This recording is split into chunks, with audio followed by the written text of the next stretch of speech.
welcome to another episode of Pedagogy Pods. I'm Meenakshi Oberoi I'm Meenakshi Alawat. and we are here and you know us very well. Yet we thought it's a good way to just say our names and sometimes introduce. When you say your name, there's a kind of a sense of pride or the sense of self-consciousness that comes in, and I think that's what we've brought along today to this session. Today we are talking about beating teacher burnout. Oh yeah, I know that's a sensitive one. Yes. We as teachers do a very important task and it's a very humbling task, but it has its own implications its own implications on emotional health, our mental health and our physical health as well. So today we are here to talk about how to deal with this. How to deal, that's very important. I remember the days when I used to come back from school. I used to close my room and for half an hour I was in a zombie state.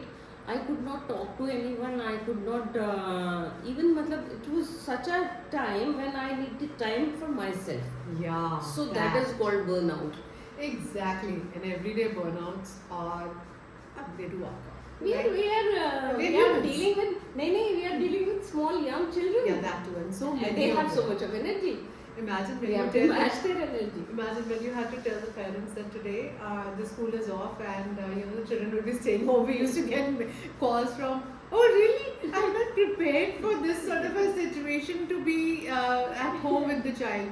Because you have another mindset when the child needs you doing something else, and the child is now in our care and we are taking care of all of that. And we all love that. We love that. We thrive on that. We look forward to it each day. But burnout is also it's a truth. Yeah, they're here. They're here. Now let's talk about how to deal with that and how schools over years we've learned from schools how they deal with it, because they do understand and they do acknowledge that these are real problems, and therefore I think there are two major pieces here. Number one, everybody has to take care of themselves. Therefore, self-care engagements are very important. Please engage in self-care. How we're going to talk about many ways what we've heard, seen, experienced over years. As it is said in the aeroplanes also, please tie your belt before you start helping others. That is so true. So tying our belt is important, and that means self-care. Yeah, true. So self-care is one piece. The other piece is the institutional support. That is, the school supports you in what you're doing and takes care of you and make sure that you are well, whether it is socially, emotionally, physically or mentally. All aspects. All aspects. So talking about self-care, let's move towards self-care. The first thing, I think there was a very good practice. I'll go first, as always. Or you will go first? It's okay. All right. Okay with me. I know she doesn't mind, so I always go first. Yeah. So we had this practice in our school, and then we also extended this to students. And mostly, the practice is built for students, but it should be extended to teachers as well, and everybody on campus. In fact, we have to realize that when we come to school, we're coming from outside. We're bringing in, I've talked about this before as well, we're bringing in outside baggage to a new community. And I think there has to be a time to just have a 0 minute with yourself. Yes, yeah? Yes, very important, because we are coming from, we are running there also actually. Multitasking everywhere. Multitasking, yes. Yeah. And then we come to school. Yeah. And we need to have that switch time for everybody, whether it's students, teachers, staff, leadership, everybody needs to have that time. And therefore, it's not bad an idea to have the first 5 minutes of the day as the mindful minutes. Just have those mindful minutes. You can have different things during that mindful minute. You can have silence, you can play prayers, you could have some kind of chanting, some kind of anything. Or even mindful exercises. Suits. For example, you could have something like a mindful routine. So mindful routines change every day. Like in Microsoft Teams, you have this Reflect as one of your apps. Reflect allows you. Remember we did the laughter thing with the so it's a very cute thing. Yeah, technology also adds to it these days. Sometimes there are, I see some small things where the bell goes like this and you have to breathe in, and bell goes like this and then you have to breathe out. So that makes you focused into that. Exactly. It's just breaking away from wherever you are, coming into one zone, and then being there together throughout the day. Yes. Yeah. So that's mindfulness to us. So like I was saying, Sometimes they say laughter is the best medicine. And if I ask you to laugh, I'm sure you'll not laugh. She did. I laugh. But yeah, because laughter is infectious. But in Reflect, we have this app where there is a character that will start smiling and laughing, and that is so infectious. Yeah. You remember we did this in our workshop as well. That's hilarious. We played that 1 minute video, and imagine this is a 1 minute video. The room was full of, I And think, the 80 room teachers were there. burst into laughter. They all were laughing. We were so refreshed after that. refreshed after that. And imagine students go into a 40-minute period, and so does the teacher.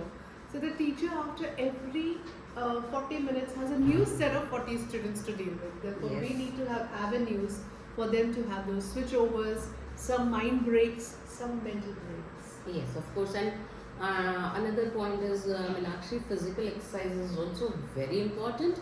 So sometimes teachers don't get that kind of time that they could focus on their physical health. True. So I think school can have some kind of small 15 minutes yoga sessions or 15 minutes after school activities for teachers. Where it may not be compulsory for teachers, but it can be optional. There should be a choice of activity. So that will also It's add very easy add to that. complain that Uh-huh. I don't get time to exercise. It's 15 and important. 15 minutes we always stay back, we chat with each other and we're just moving here and there, so we can always go to those activities and we can A have rejuvenation room or a rejuvenation center Corner. in the school or a Corner, corner. You could have anything between yoga, probably aerobics or Zumba. And we or need to some kind change of- the structure also somewhere. Because I remember these corporate offices also. Yeah. Because, though the things are very different, but the burnout is same. Yeah, exactly. So Burnout is a burnout, right? corporate offices are now going to this direction of giving them some games to play with, or some corners to sit and relax, or for example 15 minutes nap can make a difference. If there's a long day Yeah. from 7 to 5, it's a long Yeah. day for a teacher. So if there is a little bit of corner where they can take a nap and they can refreshen and then go back to the classroom, that makes their Yeah. efficiency increase. She knows my power naps, and I know she's talking about power naps. You know what's very important in this entire piece that we have spoken about? It is self. Yes. Even if all of this is available, we don't find time to actually engage in any of these activities. Yes. It is for you. No one is going to come and ask you to take a break. Why should you wait? It should be your own initiative. It should be your own voice that should tell you from somewhere inside, I think I need to do this. Need to do. Sometimes we are so Pause. engaged in work. Yeah. Copy correction is there, this is there, that is there. We have to take care of this. We have to talk this student, this parent, this meeting, that meeting. So it's all very well understood also because we have worked in the same atmosphere. But still, uski baad bhi, I would like to say that it is we should take care of ourselves. Yeah, don't wait for someone to And- come and tell you, hey, you look burnt out, take a break. Take no, a break. say you are burnt out. And believe me, that increases your efficiency to many fold. Also, it gives you a confidence that someone is listening to Listening. me, or it's all right for me to just pause and then play. Because what happens is you will keep playing the whole day because the job never ends. You carry it home and you carry work home, and that is up to you. It's your choice. Somewhere we need to pause to take care of ourselves, Yes. and I think that self-care piece is something that we are talking. Mhm. Do anything that you like. You like knitting, you like embroidery, you like dancing, you like singing, you like humming, you just like sitting, doing nothing, and that is fine too. Anything that helps you take care of yourself is something that's very important. Prioritizing your self-care is extremely important. The other part, which is the institutional support. Well, let's talk about that.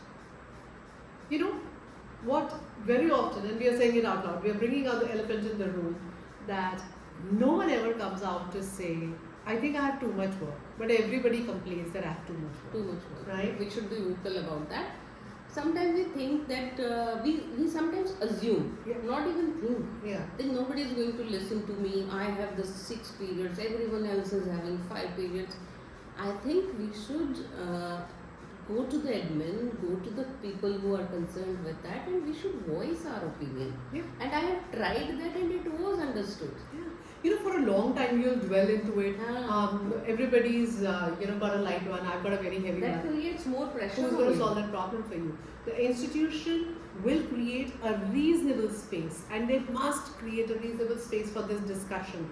It's a healthy conversation to have. Okay, if you're not able to handle, it's all right. Maybe it is your capacity right now to handle only as much. Asking for help is must. Yeah, you could be assigned a peer who could help you. Yes. You could have never dreamt of it, and you feel it'll reflect on your capability to work. No, it doesn't. It really doesn't. Otherwise, I think it will reflect on your inefficiency to handle. No, it will make you more this thing. If you go with a reasonable amount of thought about it, and you want help about something, and you specify that help, Yeah. I think the school will think they will think very positive about you. Yeah, and I think one of our school leaders used to say, "Come up with a problem today, but come with a solution along with it." Solution. Think of a solution. Yeah, Don't just actually come and reasonable complain. enough. Yeah. Yeah, Complaining because is telling not the right. problem is only complaining. Yeah. And saying it to somebody else who can't help you is not very good. This thing. Yeah. So, have your own way of taking care of your burnout, but also schools must lend, must not judge if someone very is coming important, to not to ask judge you people. for help. They're seeking help because they need it, and the best way to deal with it is provide for a peer, collaborate, listen. And sometimes it's just listen to them to understand the need, and probably take away only about 2 or 3% of the work, and it's done. It's always not give your peer and we'll divide the work or half and half, and no, it's just No, 10% of yeah, work. yeah. That's You really need only important. this much support, Exactly. and you go there. Exactly. And what happens here is you build an added confidence that if I walk up to my leaders, they will be able to help me. Help me. Yes. And the leaders, I think it's a part of their job to manage this for you. Therefore, please go ahead and voice yourself. Don't just sit on your heavy burden of working. Don't carry work. If you're carrying, and a big sign would be if you're carrying work every day. If you're carrying back home some work from that school, means you big need to sign. talk about it. Yeah, big sign. You need to talk about it. And some days you have to take the work home. That's all right. That's all right, because some activities are happening in the school and you could not do corrections, or you could not write your planner on time. It's okay to take it, but not every day. You need to create those boundaries. True, and sometimes promoting leadership also helps burnout. Tell you how. What happens is when you are leading a project, you have a group of people that you're working with. Yes. Sometimes you're not very good at delegating your work, right? And you're just taking up everything yourself and you're doing everything, and therefore the burnout. So, one of the ways in which we would like to suggest to deal with it is that assign a leadership role to this person for a particular project or a task or an event. When you see that this person can delegate, can work with others, and that you have to work as a group towards the success of the event, they understand that it's okay to ask for help. It's okay, to put the responsibility. I've done that many a times with Meenakshi, and I'm sure she'll vouch for it. Each other. We do that, yeah. Yeah, if I'm stuck somewhere, I will definitely tell her, Meenakshi, I need help here. And she helps immediately, and sometimes it also happened that I didn't ask for it. And the days went by, and then you asked me, why did not you tell me? So it's a very it's as simple as that. Just ask me. That's my strength. I'll help you with that. And your strength is something else. And I'm going to come and seek your. For example, we're working with this school, which is like a foundation school, and all the teachers are Hindi-speaking teachers. And by the virtue of the way we talk, English just flips out so naturally. So I invited Meenakshi. She's partnered with me. Now we are both taking that professional development piece together with those teachers. We worked on circle time this time, and the way she I had to led. sometimes translate. She You were talking in a very fast pace. Yeah, that's how I talk. And they were very new, and so I knew then that something is becoming difficult for them to understand. Yeah. So I re-explained that. So this is about give and take relationship. And this was a Saturday, and the teachers had already been at the edge because on the edge because it was almost weekend for them and they only get a Sunday off. Saturday is a half working day for them and students. At that time, students had just left, so the teachers were like tired. They were like just sitting. So for about 5 minutes, we just sat there, observed them, let them, relax and get into the mode of that session. That was their, 0 minute, as you call it. And then we started talking, and believe you me, it took them about 20 minutes to actually get into that, rhythm. And we had a beautiful session. So sometimes that support really helps. Yeah. So what we are looking for is more of beating the burnout using self-care and institutional care. And I think back in the days when actually you remember schools used to take us for off-sites as well. Offside, sometimes they took us for a movie. Yeah. Sometimes they took for some picnic. Yeah. So teachers' picnic used to be a very regular thing. Oh, I remember now. On Teachers' Day, it used to be our parents who used to organize everything. Yes. And what a day they used to give us. Yes. Yeah. Many kind of games. They used to treat you as Abhi bhi. It's happening like a today mela also. that happens. It's happening today also. Yeah. But I think there should be more activities because the things are becoming more demanding these days. Yeah. And we are learning many new things. We are in a transformational phase of this thing. So I think we require it more. Yeah, and I think no harm just on a day, just a random day.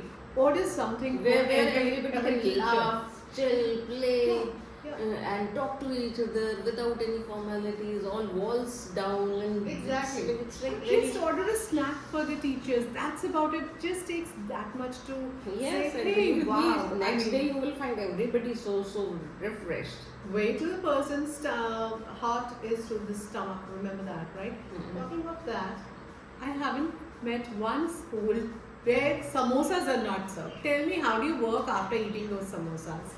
That's always been my problem, and I've always asked them the same question. Samosas and that has become a culture. I think we need to change that culture also. Let's talk about that in our next episode, and we're going to talk about building healthy environment in your school, not just a learning environment, And how to do that, we will talk in next episode. probably next one. So, see you next time where we talk about building healthy environments in school. Bye-bye. Bye. Have a Thank you wonderful so week much. ahead. Thank you.